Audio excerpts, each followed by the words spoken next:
Hello, I'm greeting you from Grand Rapids, Michigan, from the headquarters of the Acton Institute. I trust that your family and your colleagues, your friends are all well in this very difficult moment. We've been having a series of conversations about the response to the coronavirus, the economic dimensions of it, and the religious and theological dimensions of it. One question that we've been asked by a lot of people is whether the Acton Institute is going to be applying for the Small Business Administration loans, the Paycheck Protection Program. And I just want to make a statement about that. We are in fact not going to be applying for it. There was never even a very big discussion.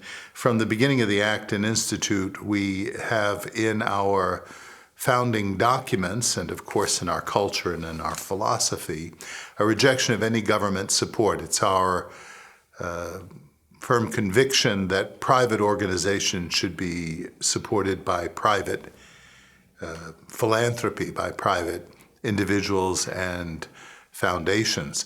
Let me explain a bit why, because this is a very unusual situation that we're in, because part of the economic difficulty that many people are undergoing right now is the result of government policies itself. So it's imperative that we have a very broad view of what is happening economically. You know, if we had a really free society where there was minimal regulation, minimal taxation, we would be facing this crisis in a very different way. And I think the ultimate impact of it would be shorter in duration. But the kind of response that we have had has really raised a number of unique questions, certainly in the lifetime of the Acton Institute and in my own personal lifetime. In order to alleviate the effects of the pandemic and all of the interventions of the government in this regard, there has been made an offer on the part of the government to loan money to nonprofit organizations, including churches. And I want to consider what this could mean on a variety of levels. What is pertinent here, and what is of great concern to me, is the way in which government money can cause a mission shift or a mission drift. You know, any of us who have run organizations know that there's always a tug in one direction or another away from our core mission. And by receiving support from entities outside of our own support base, those who share our philosophy or our religion to begin with, there is the distinct possibility of a kind of government intervention that could shift our focus into a different direction than the mission with which we began our endeavors.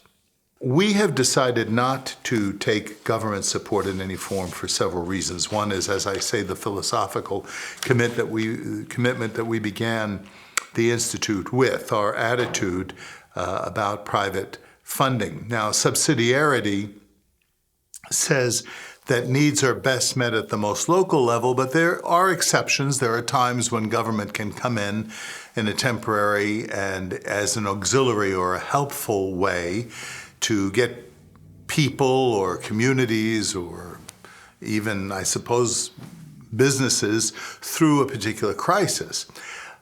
We still say no to that because I'm very concerned that the government itself, while there are great promises in the fact sheet sent out by the Small Business Administration that there will be no intervention on the part of the government with regard to churches and the philosophy of private organizations, that is not very clear that that will always be the case ongoing through multiple political administrations. You know, you might say, well, right now, that wouldn't be politically feasible for the government to, by the time a loan needed to be repaid or could be forgiven, could determine an entity's obligation, how they've fulfilled that loan and whether they've violated any kinds of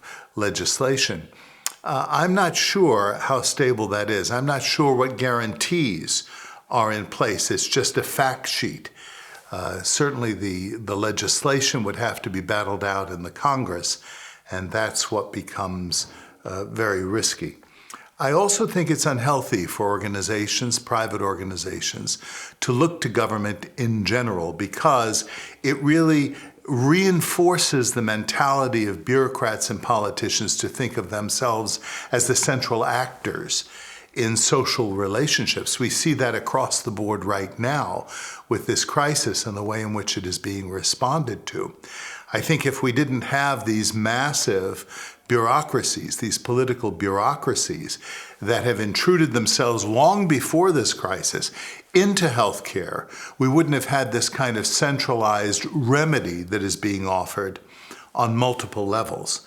So I think we're facing a very difficult situation. Now, having said all of that, let me say that the principle of subsidiarity in its application is largely, indeed, predominantly an act of prudence. One has to determine what is best in this particular circumstance, in my specific instance, to do.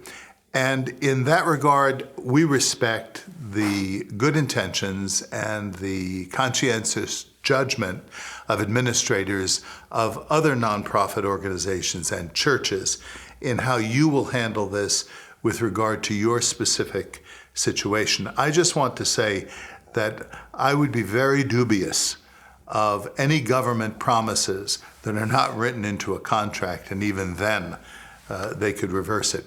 You know, there's an old adage, he who drinks the king's wine sings the king's song. And I think that it's very careful not to be consuming too much of the king's wine, lest we be demanded to sing his song.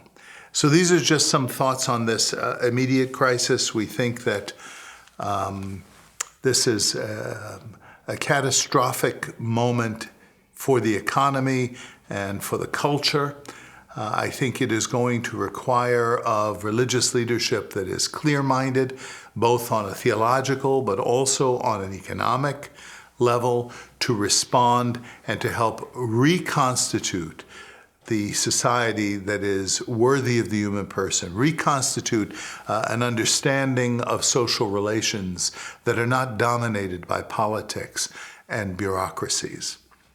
I pray that your families will be safe and that soon we'll be able to be together once again in personal relationship, that we can extend the understanding of the society that is free and virtuous. May God bless you.